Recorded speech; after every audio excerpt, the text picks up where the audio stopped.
So the book that I read is The End of Me by Kyle Idleman, and I did not expect to get as much of this book, or get as much out of this book as I did.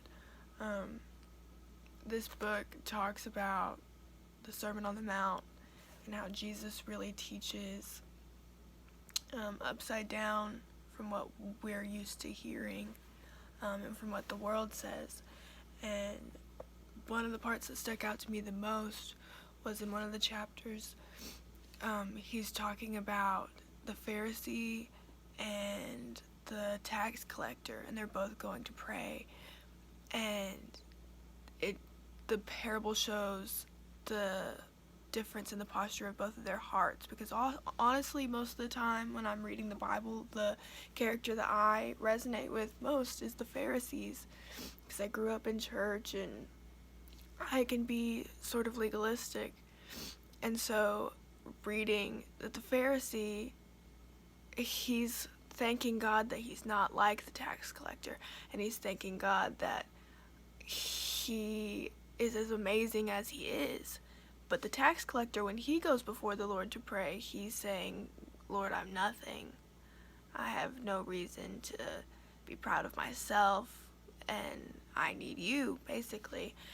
And it's talking about how when we're humbled, we're exalted. And then in another chapter, it's talking about how we have to be broken to be made whole.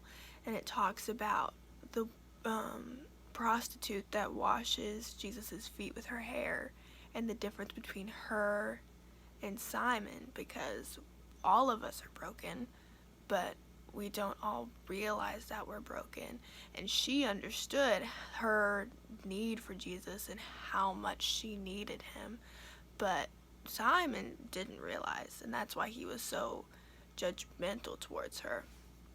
And this book, all of it is about understanding how much we need the Lord and how really we're nothing. And he's everything, and we won't understand and get as much as we can out of the gospel until we understand how much we need it.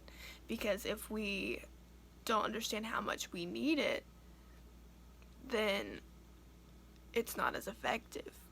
But whenever we come to the end of ourselves, like the title of the book, we realize how much we need Jesus. That's whenever it truly transforms us. Like I said, I didn't expect to get as much of this out of this as I did, but it really has changed my perspective on a lot of things. And also, you said you wanted to see our room. My room is kind of messy right now, but here's all my paintings on the wall, and my roommate has her paintings over there.